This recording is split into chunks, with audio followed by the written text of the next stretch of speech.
골로새서 세 번째 시간입니다. 2장 1절에서 15절까지 봅니다. 신약성서 325페이지에 있습니다. 내가 너희와 라오디게아에 있는 자들과 무릇 내 육신의 얼굴을 보지 못한 자들을 위하여 얼마나 힘쓰는지를 너희가 알기를 원하노니 이는 그들로 마음의 위안을 받고 사랑 안에서 연합하여 확실한 이해의 모든 풍성함과 하나님의 비밀인 그리스도를 깨닫게 하려 하니 그 안에는 지혜와 지식의 모든 보화가 감추어져 있느니라. 내가 이것을 말하는 아무도 분명한 말로 너희를 속이지 못하게 하려 하니 이는 내가 육신으로는 떠나 있으나 심령으로는 너희와 함께 있어 너희가 질서 있게 행함과 그리스도를 믿는 너희 믿음이 굳건한 것을 기쁘게 봄이라. 그러므로 너희가 그리스도 예수를 주로 받았으니 그 안에 거하되 그 안에 뿌리를 박으며 세움을 받아 교훈을 받은 대로 믿음에 굳게 서서 감사함을 넘치게 하라.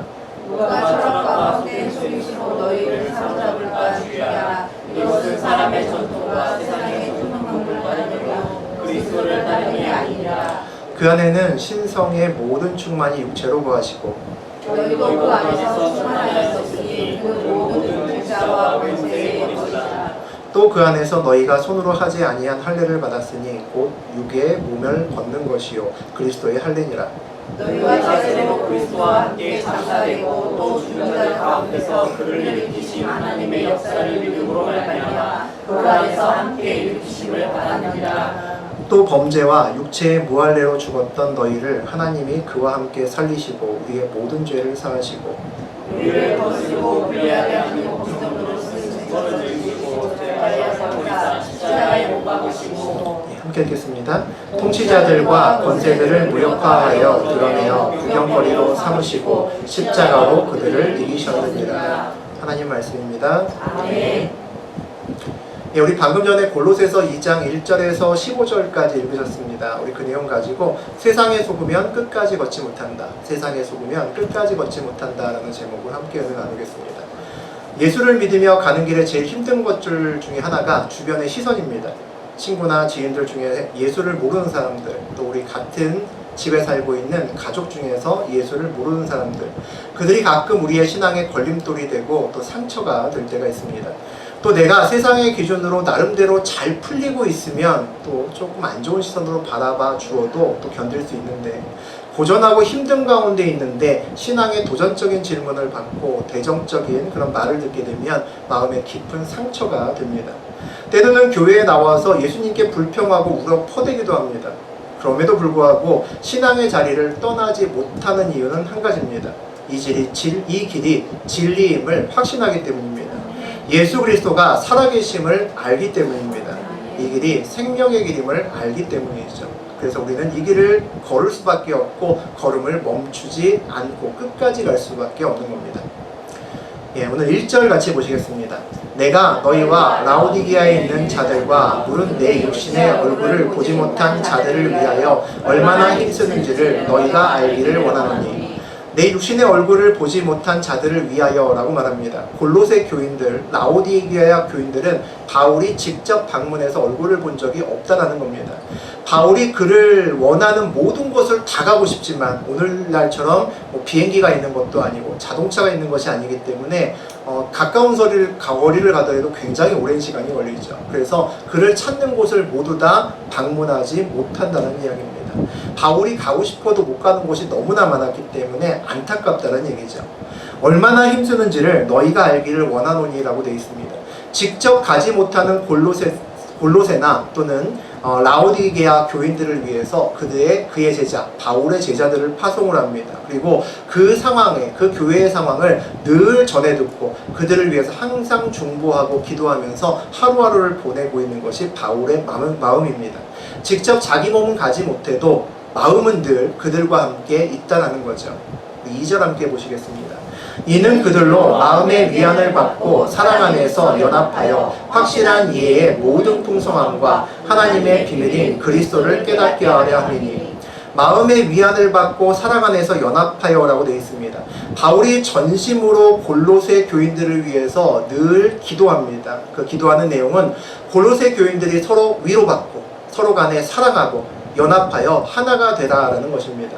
성도들 간에 사랑으로 연결될 때 교회가 온전히 설 수 있기 때문입니다.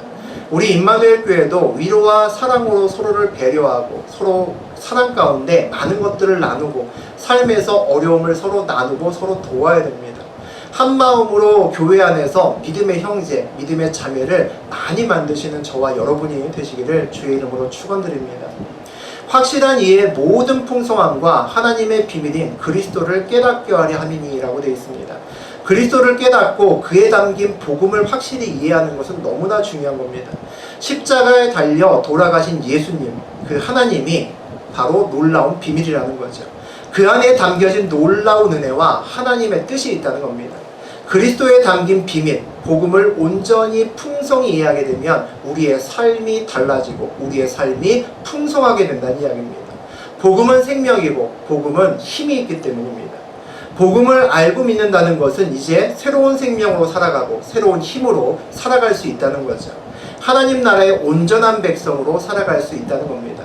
그리스도의 놀라운 기적이 성경책 안에서만 일어나는 것이 아니라 나의 삶에서도 일어나고 내가 그리스도와 함께 살아갈 수 있다는 거죠. 여기 3절 보시겠습니다. 그 안에는 지혜의 진리의 지식의 모든 보화가 감추어져 있느니라. 천국 비유 중에 이런 비유가 있습니다. 어떤 밭에 남들이 알지 못하는 보물이 있으면 그 밭의 가격보다 훨씬 더 비싼 값을 주고서라도 금방 사버린다는 거죠. 남들은 완전히 바가지 썼네 라고 조롱할지라도 나 혼자 이불 뒤집어 쓰고 키득키득 웃을 수 있다는 겁니다. 그 밭에 놀라운 보물이 숨겨져 있는 비밀은 나만 알기 때문입니다. 그리스도 안에 놀라운 비밀이 있습니다. 놀라운 보물이 숨겨져 있습니다. 그 안에 그 크기를 알 수 없는 지혜와 지식이 있습니다. 그리스도는 하나님이시기 때문입니다. 그 놀라운 보물이 오늘 숨겨져 있다라고 이야기를 합니다. 숨겨져 있다는 것은 아무나 볼 수 없고 아무나 쓸 수 없다라는 겁니다. 믿는 자만이 그 보물을 볼 수 있고 믿는 자만이 그 보물 안에서 주님의 보물을 꺼내서 쓸 수 있다는 거죠. 그리스도 안에는 세상이 주지 못하는 지혜와 지식의 모든 보화가 있다고 오늘 성경은 이야기를 합니다. 그리스도를 안다는 것은 다 안다는 겁니다. 다 가졌다는 것입니다. 그래서 그리스도를 아는 사람은 늘 상황과 상관없이 기쁠 수 있습니다. 그 마음에 엄청나게 큰 보화를 가지고 있기 때문입니다. 4절 보시겠습니다. 내가 이것을 말함은 아무도 교묘한 말로 너희를 속이지 못하게 하려 함이니. 교묘한 말로 너희를 속이지 못하게 하려 함이니라고 되어 있습니다. 골로새 교회에 주님의 복음 외에 유사한 이상한 복음을 들고 들어온 거짓 교사들이 있다는 겁니다. 그들의 말을 듣고 잘못된 복음을 믿고 흔들리면 안 된다는 거죠. 복음 같은데 조금 다르다는 겁니다. 거짓 선생들이 약간의 다름을 가지고 교묘한 말로 속인다는 겁니다. 그리스도를 이야기를 하는데 듣고 보니 하나님 이야기가 아니라 세상의 이야기를 한다는 거죠. 진리가 아닌 것으로 복음을 가리는 사람들이 있기 때문에 이런 말들을 하게 됩니다. 5절 보시겠습니다. 이는 내가 육신으로는 떠나 있으나 심령으로는 너희와 함께 있어 너희가 질서 있게 행함과 그리스도를 믿는 너희 믿음이 굳건한 것을 기쁘게 봄이라. 육신으로는 떠나 있으나 심령으로는 너희와 함께 있어 라고 되어 있습니다. 우리가 동역자들과 삶을 나누고 기도를 부탁할 수 있는 이유는 그들의 몸은 우리와 떨어져 있어도 그들의 마음이 우리와 함께 있음을 알기 때문입니다. 내가 아파하면 동일하게 아파하고 내가 기뻐하면 함께 기뻐할 수 있다는 것을 믿기 때문에 우리의 소원과 우리의 기도 제목과 우리의 어려움을 그들에게 이야기할 수 있는 겁니다. 바울도 마찬가지인 거죠. 질서 있게 행함과 그리스도를 믿는 너희 믿음이 굳건한 것을 기쁘게 봄이라. 바울이 골로새 교인들을 기뻐한다라고 이야기합니다. 골로새 교인들이 우선순위가 확실한 삶을 살기 때문입니다. 무엇을 하든지 주께 묻고 주님을 항상 앞에 세우는 삶을 살고 있기 때문입니다. 세상이 아니라 주님의 뜻을 늘 먼저 묻는 삶은 힘듭니다. 이게 반드시 따라가는 길이 아니기 때문입니다. 이러한 삶은 그리스도를 믿는 믿음이 아주 굳건해야만 갈 수 있는 길입니다. 세상이 아니라 하나님을 세상보다 더 믿을 수 있어야 걸을 수 있죠. 그래서 세상에서 어떤 사람의 삶을 보면 그 사람이 하나님의 사람인지 아닌지를 우리는 알 수 있습니다. 말은 모두 다 그럴듯하게 합니다. 교회를 다니면 말은 다 잘합니다. 하나님의 사람인 것처럼 얘기합니다. 나도 주의 일을 하는 주의 사람인 것처럼 얘기를 하고 기회만 되면 일을 하겠다라고 얘기합니다. 하지만 행동과 삶은 따르지 못합니다. 그렇게 살 수 없기 때문이죠. 하나님 중심으로 사는지 세상을 중심으로 사는지 이익 앞에서 하나님을 붙드는지 보면 그 사람이 하나님 편에 서 있는지 세상 편에 서 있는지 금방 우리는 알 수가 있습니다. 6절과 7절 보시겠습니다. 그러므로 너희가 그리스도 예수를 주로 받았으니 그 안에서 행하되 그 안에 뿌리를 박으며 세움을 받아 교훈을 받은 대로 믿음에 굳게 서서 감사함을 넘치게 하라. 우리는 예수 그리스도를 따라가야 한다고 생각합니다. 또 그렇게 살기 위해서 노력하죠. 애를 씁니다. 그런데 그렇게 살려고 노력하기 전에 우리가 먼저 알아야 되는 것이 있습니다. 그리스도 예수를 주로 받았으니 라고 되어 있습니다. 우리가 그리스도를 받았다라는 것을 먼저 알아야 됩니다. 내 안에 그리스도 예수가 정말 있는지부터 확인해야 됩니다. 그리고 있다면 예수 그리스도가 나의 주인임을 아셔야 됩니다. 우리는 예수님을 우리의 인생의 도우미로 부른 것이 아닙니다. 예수님은 우리 인생의 인도자시고 우리 인생을 계획하기 위해서 그분이 우리 몸 안으로 들어오신 겁니다. 그것을 잊지 말아야 되는 거죠. 내 안에 계신 예수님을 알고 그분이 나의 주인님임을 알면 우리는 예수 그리스도를 온전히 따라갈 수 있습니다. 어떻게 예수 그리스도를 주인으로 모시고 그 안에서 살 수 있을까요? 오늘 성경에 보니까 그 안에 뿌리를 박으며 세움을 받아라고 되어 있습니다. 예수 안에서 세워져야 그 안에서 살 수 있습니다. 온전히 세워지기 위해서는 말씀으로 믿음으로 예수 안에 우리의 뿌리를 박아야 거기에 설 수 있습니다. 교훈을 받은 대로 믿음에 굳게 서서 감사함을 넘치게 하라라고 이야기합니다. 예수 안에 뿌리 박으면 믿음 위에 굳게 설 수 있다는 거죠. 믿음 위에 굳게 서면 감사함이 넘친다는 겁니다. 내 안에 계신 그리스도는 기쁨입니다. 생명입니다. 그분과 함께 있으면 기쁨이 넘치고 생명으로 내 안이 가득 찰 수밖에 없습니다. 그렇게만 되면 우리는 예수 그리스도를 주인으로 따라가는 삶을 충분히 걸어갈 수 있다는 이야기죠. 8절 보시겠습니다. 누가 철학과 헛된 속임수로 너희를 사로잡을까 주의하라. 이것은 사람의 전통과 세상의 초등학문을 따르며 그리스도를 따름이 아니니라. 철학과 헛된 속임수로 너희를 사로잡을까 주의하라 라고 얘기를 합니다. 우리를 흔드는 세상의 학문들이 있습니다. 옛날에는 철학이었습니다. 철학이 우리를 흔들었습니다. 오늘날에는 과학이 우리를 흔듭니다. 최근에 한 100년 동안 과학이 비약적으로 발달했습니다. 우리가 몰랐던 사실을 너무나 갑자기 짧은 시간 내에 많이 알게 됐습니다. 물리학에서는 뉴턴을 거쳐서 아인슈타인까지 그 이후에 호킹까지 가면서 과학이라는 것이 이렇게 우리 실생활에 많은 것들을 알려줄 수 있구나라는 것을 알게 되었습니다. 그들은 우리 주변에 있는 많은 것들을 도식화시키고 수식화시키고 논리적으로 우리에게 설명을 합니다. 의학과 생물학의 발달은 이제 생명이라는 것도 과학의 여러 가지 것으로 증명할 수 있다라고 이야기를 합니다. 생명도 복제할 수 있는 세상이 되었습니다. 인간이 신의 영역에 점점 가까이 가고 있는 그런 세상을 우리는 살고 있습니다. 중세까지만 해도 신성 불가침이었던 성경도 과학자들이 과학적인 방법으로 분석하기 시작했습니다. 이전에는 성경 인물들이 몇 살에 죽었는지 별로 관심도 없었는데 아브라함과 노아가 몇 살까지 수백 살까지 살게 된 것을 보고 어떻게 사람이 그렇게 살 수 있냐라고 반문합니다.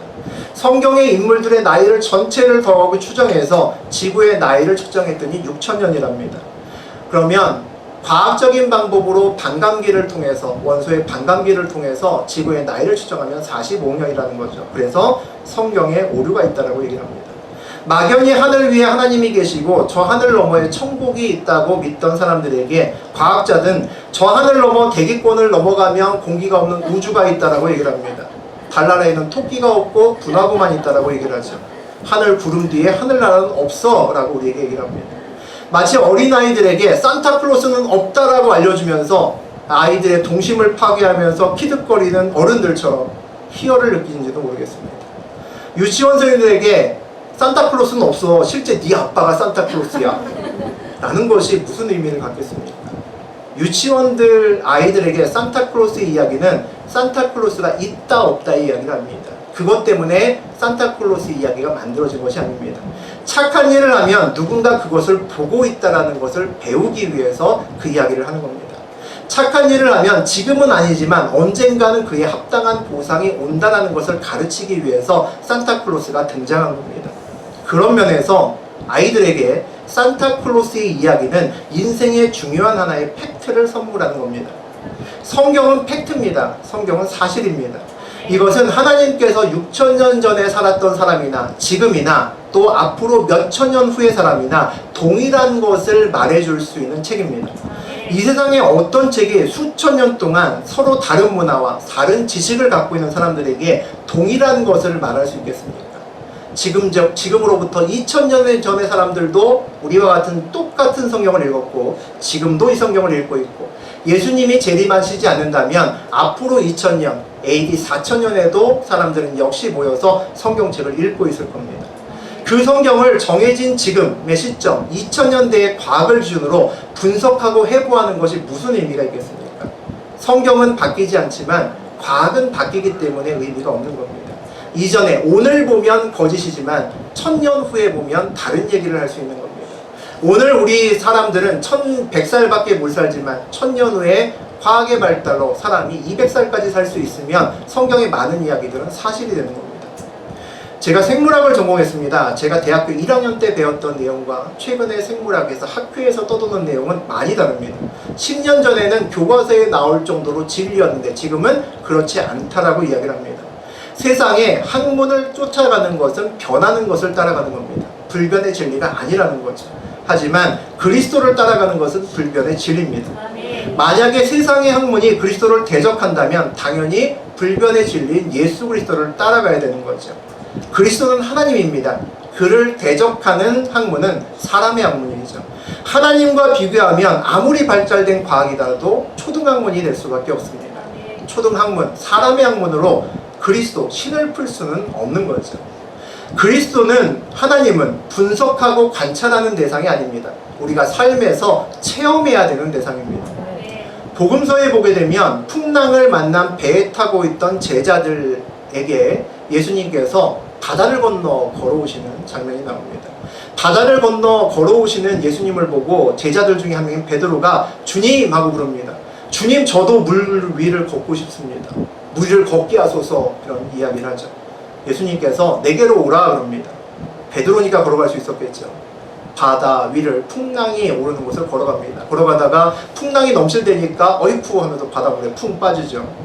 그 자리에 많은 사람들이 예수님이 걸은 것을 봤습니다. 하지만 물 위를 직접 걸은 베드로와 그것을 구경하는 사람들의 믿음은 저는 다를 거라고 생각합니다.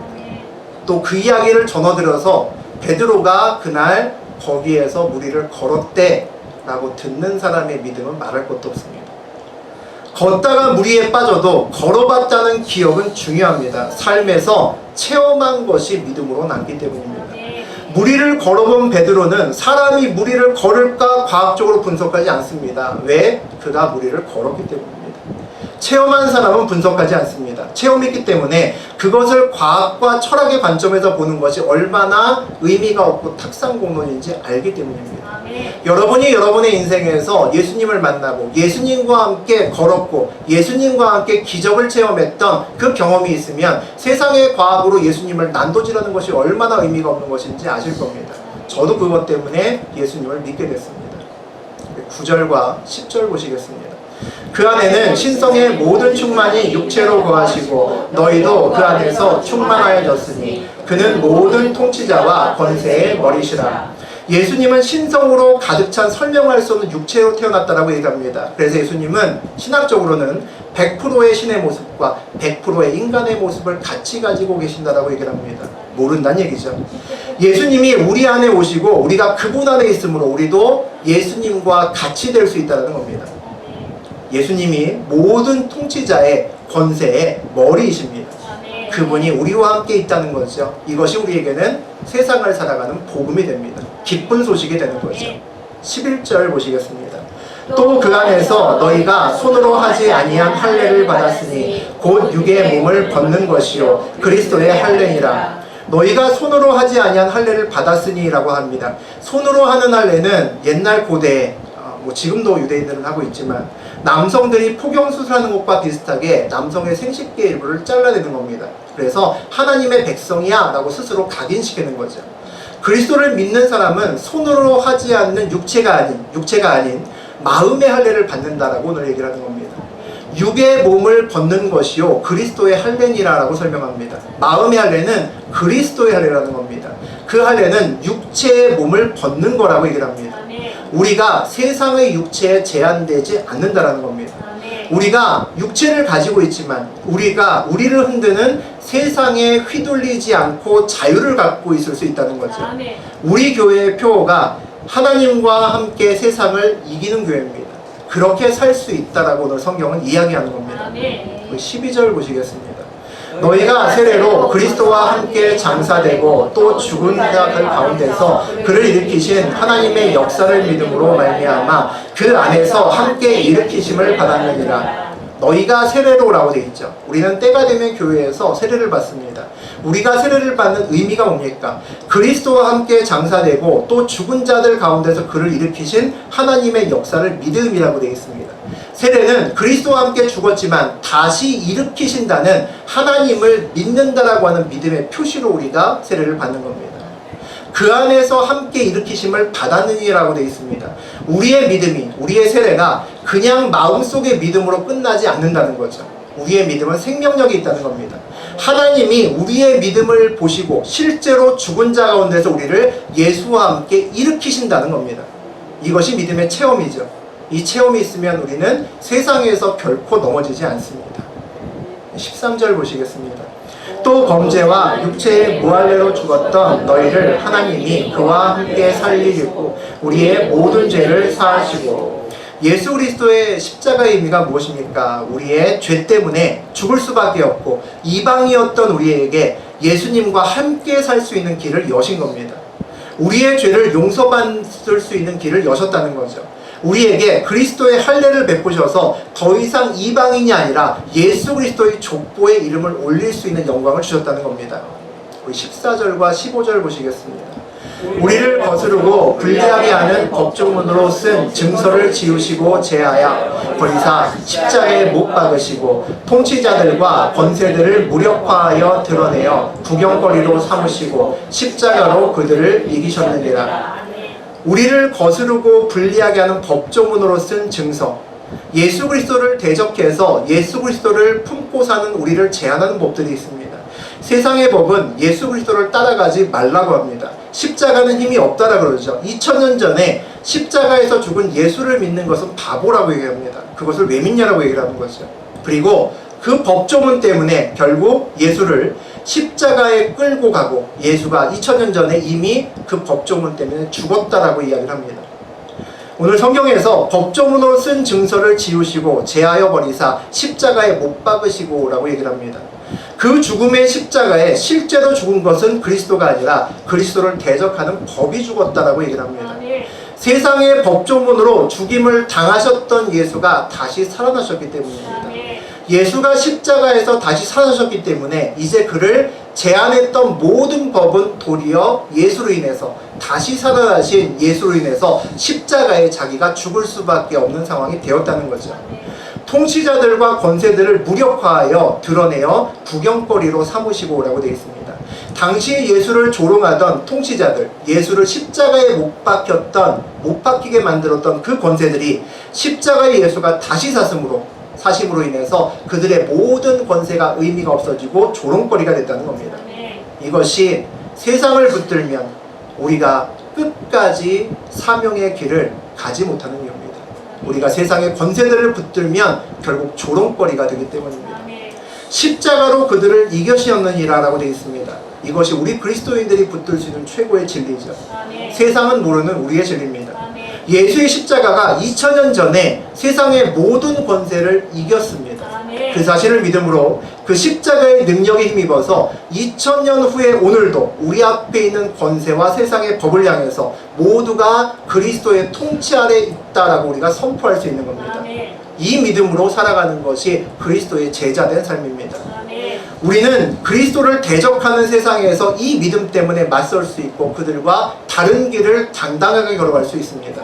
이것이 우리가 세상의 다른 학문과 다른 이야기에 속아서 안 되는 이유입니다. 예수 그리스도를 대적하는 어떤 법도 그리스도를 이길 수 없기 때문입니다. 예수 그리스도를 믿음으로 붙들 때만 우리가 사명의 길을 끝까지 걸어갈 수 있습니다. 예수 그리스도가 여러분의 인생길에서 그냥 법조문으로 남지 않기를 원합니다. 아까 베드로의 이야기처럼 여러분의 인생길에서 단 2발짝이라도 바다 위를 걷기를 원합니다. 그 다음에 빠지더라도 잠깐의 시간만이라도 예수님과 기적을 함께 채워나가시기를 원합니다. 그 잠깐의 기억이 예수님을 여러분 삶에서 인정하는 시간이 될 겁니다. 그 시간이 있으면 여러분의 삶에서 모든 예수를 대적하는 법조문은 아무 의미가 없어집니다. 그 하나의 작은 사건으로 여러분은 예수 안에서 믿음으로 굳게 설 수 있습니다. 여러분의 인생의 열쇠는 돈도 아니고 명예도 아니고 권력도 아니고 여러분의 인생의 열쇠는 십자가의 능력을 믿는 겁니다. 여러분 안에 살아있는 예수님이 여러분 안에 있는 겁니다. 그 사실을 믿는 것으로 이 한 세상을 당당하게 주님의 이름으로 살아갈 수 있는 저하고 여러분이 되었으면 좋겠습니다. 기도하겠습니다. 주님, 아버지 감사합니다. 오늘 골로새서를 통해서 아버지 바울의 편지를 통해서 아버지 주님의 이야기를 다시 한번 들었습니다. 하나님, 우리가 이 세상을 살 수 있는 것, 이 세상에서 다른 사람들이 걷지 않는 길을 우리가 걸을 수 있는 것은 아버지 이 길이 아버지가 서 계시는 길이라는 것을 알기 때문입니다. 하나님이 내 안에 계시는 것을 알기 때문입니다. 이 길이 진리의 길임을 알기 때문입니다. 아버지, 우리의 인생길에서 아버지 우리도 이 길이 주님의 길이고 살아있는 길이라는 것을 확증할 수 있도록 아버지 도와주옵소서. 아버지, 베드로에게 하셨던 것처럼 아버지 우리도 무리를 걷기를 원합니다. 아버지, 우리의 인생길에서 아버지 주님의 기적을 보여주시고 그 기적을 통해서 아버지를 깊이 만나고 아버지 십자가만이 모든 것을 아버지 이길 수 있는 아버지 우리의 사명이고 아버지 우리의 힘이라는 것을 알 수 있도록 아버지 도와주옵소서. 아버지, 주님의 백성이 세상에 나가서 돈 때문에 어깨 움츠려지지 않게 하시고 아버지, 이 세상을 주님을 따라 걷는 길에 아버지 우리를 막을 자가 누가 있겠습니까? 아버지, 우리가 걸어가는 길에 믿음이 없어서 가지 못합니다. 아버지, 돈이 없어서 가지 못하는 길이 아닙니다. 아버지, 주님의 길을 물을 수 있도록 아버지 도와주시고 아버지, 주님의 길을 십자가의 능력을 통해서 아버지의 길을 끝까지 걸어갈 수 있는, 세상에 속지 않을 수 있는 주님의 거룩한 군사되는 우리 임마누엘 교회 성도님 될 수 있도록 아버지 만배의 복으로 축복하여 주옵소서. 이 모든 말씀 우리 주 예수 그리스도의 이름으로 기도드립니다.